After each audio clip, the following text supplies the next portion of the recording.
तुम मुझे खून दो मैं तुम्हें आज़ादी दूंगा, जय हिंद, दिल्ली चलो जैसे करिश्माई नारों से देश की आज़ादी की लड़ाई को नई ऊर्जा देने वाले नेताजी सुभाष चंद्र बोस की आज 23 जनवरी को 127वीं जन्म जयंती है। नेताजी सुभाष चंद्र बोस भारत के उन महास्वतंत्रता सेनानियों में शामिल हैं जिनसे आज के दौर का युवा वर्ग प्रेरणा लेता है।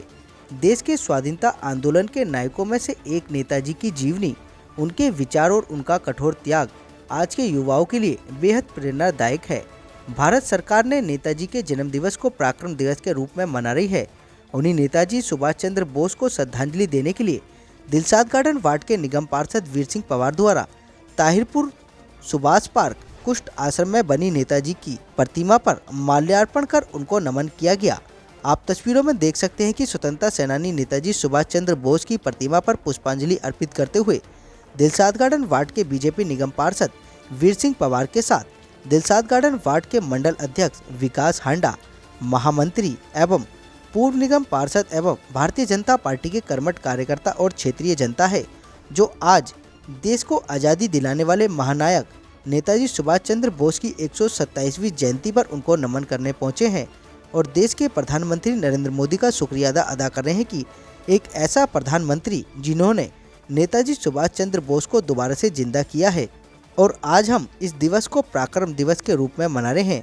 आइए सुनवाते हैं अपने संवाददाता संदीप कुमार की इस रिपोर्ट में क्या कुछ कह रहे हैं ये सभी लोग। आज पूरे विश्व के अंदर और पूरे देश के अंदर बाबू सुभाष चंद्र की जयंती मना रहे हैं सभी लोग।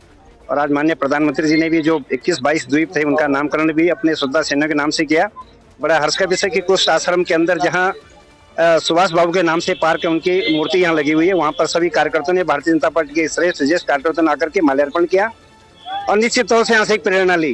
तो हम लोगों को समाज के लिए, देश के लिए कुछ करना चाहिए। सबसे पहले देश है, फिर हमें, हमारा परिवार है। तो आज यहाँ पर माल्यार्पण किया और सभी लोगों ने आकर के, आपने देखा कि पूरे क्षेत्र वासियों के साथ मिलकर के सबने माल्यार्पण किया और उसी ताकत के साथ कि हमारे देश पर कोई विदेशी दोबारा उंगली न उठा पाए, उस प्रेरणा के साथ हम सभी मनाई जा रही है नेताजी सुभाष चंद्र बोस की। और उनका नाम लेने मात्र से ही जो है शरीर के अंदर जो इंद्रियां हैं बहुत तेजी से खून की जो है उसके अंदर लहर दौड़ने लगती है। तो इतने क्रांतिकारी व्यक्ति जिनको कि बाद में एकदम जो उस समय सरकारें रही उन्होंने गुमनामी की जिंदगी दे दी, उनको कह दिया गया कि जी वो ऐसे हो गए, जबकि अभी तक भी मीडिया दिखाता रहा कि सुभाष चंद्र बोस अभी काफी टाइम तक जीवित रहे, पर हमारी की जो पुरानी सरकारें रही हैं उन्होंने कोई उसके लिए कुछ नहीं किया उन्होंने।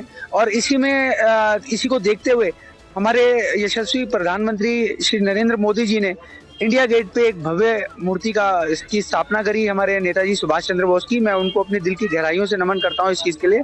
और वहाँ पे वो देखते ही जो आने वाली जनरेशन भी जो है नेताजी सुभाष चंद्र बोस को नमन करेगी। आज हमारे स्थानीय पार्षद श्री वीर सिंह पवार जी और मंडल अध्यक्ष हांडा जी के नेतृत्व में यहाँ पे सुभाष बाबू की जन्म जयंती का आयोजन किया गया। मैं धन्यवाद करता हूँ अपने मंडल के सभी लोगों का, पार्षद जी का, और याद दिलाना चाहता हूँ भारत के उन सभी लोगों को कि आज भी हम लोगों सुभाष जी को भूले नहीं, सुभाष बाबू को भूले नहीं। वो महान योद्धा थे जिन्होंने युवाओं के मन में, युवाओं के तन मन में आग लगा दी थी। तुम मुझे खून दो मैं तुम्हें आजादी दूंगा।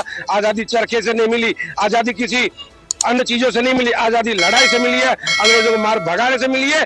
ऐसी प्रेरणा अगर हमें किसी ने दी तो सुभाष बाबू ने दी थी। और उन्हीं सुभाष बाबू के बातों को सुन के हमारे योद्धाओं ने, हमारे भारत के लोगों ने देश को आजाद करवाया था, ना कि चरखे से आजादी मिली थी। तुम मुझे खून दो मैं तुम्हें आजादी दूंगा, इसका मतलब जैसा भी पार्षद जी ने भी बताया कि ये नहीं कि हम अपनी खून बहाएंगे, मतलब हम तन मन धन से अपने देश के लिए लग जाए, अपने देश की सेवा में लग जाए। और हमारे देश के प्रति अगर कोई भी गलत काम कहीं हो रहा है उसके लिए हम तत्पर तैयार रहें कि वो गलत काम हम होने नहीं देंगे। हमारे नरेंद्र मोदी जी का भी यही है कि हम अपनी देश की सेवा में तन मन धन लगाकर, वो हम कुछ नहीं देखेंगे कि कहाँ क्या हो रहा है। अगर हमारे देश पे एक आंच भी लग रही है तो उसके लिए हम तत्पर तैयार हैं। कुष्ठ आश्रम में जयंती मनाई जा रही है। इसके उपलक्ष्य में मैं इतना ही कहना चाहूंगी कि ये बहुत अच्छा है समारोह। जो भी हमने श्रद्धांजलि उनको अर्पण की है, जो भी उनका सम्मान किया है सुभाष चंद्र बोस जी का, वो हमारे लिए बहुत प्रेरणात्मक रहे हैं। और एक हम छोटे उसको लेवल को ऊंचा ले जा रहे हैं और इससे भी हमारा देश बहुत ज्यादा आगे जाता है। अगर हम अपने छोटे भाई बहनों को, अपने साथियों को, अपने आसपास के लोगों को अगर हम ऊपर ऊंचाइयों पर ले जाते हैं हैं, उनके लिए कार्य करते हैं, उनके लिए कर्मठ होते हैं। तो हमारा तन मन धन से यही प्रयास रहेगा कि हम अपने देश को आगे इसी तरीके से लेके जाएंगे। ये बहुत खुशी का समय है क्योंकि हमारे सुभाष चंद्र नेत्र बोस जी की जयंती मनाई जा रही है। हम कुछ आश्रम में पहले यहाँ पर दूसरी वो थी सरकार, अब हमारी बीजेपी की है, तो हम फर्स्ट टाइम यहाँ पर आए हैं मनाने के लिए। पार्षद जी के लिए क्या कहेंगे आप?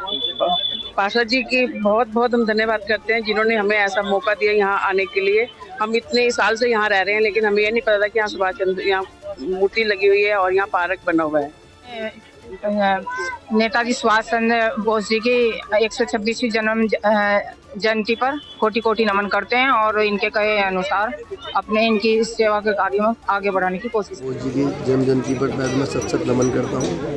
और जैसा कि उन्होंने देश के लिए एक अपने लिए हमारे देशवासियों के लिए अपने जीवन नौछावर की और उनकी एक आज़ाद हिंद फौज के बनाई, जिन्होंने आगे चल के देश को हमारी स्वतंत्रता भी दिलाने की प्रयास किया लेकिन वो सफल नहीं हो पाए। लेकिन उनकी जो जयंती पिछली सरकारों ने नहीं बना पाई अच्छे से, उनका जो बलिदान भूल गए थे वो मोदी जी के नेतृत्व में आज बढ़ रहा है आगे। और उन्होंने उनके जन्म जयंती पर पराक्रम दिवस के रूप में बनाने की घोषणा भी की है, जिसे आज हम पराक्रम दिवस के रूप में भी बना रहे हैं। धन्यवाद।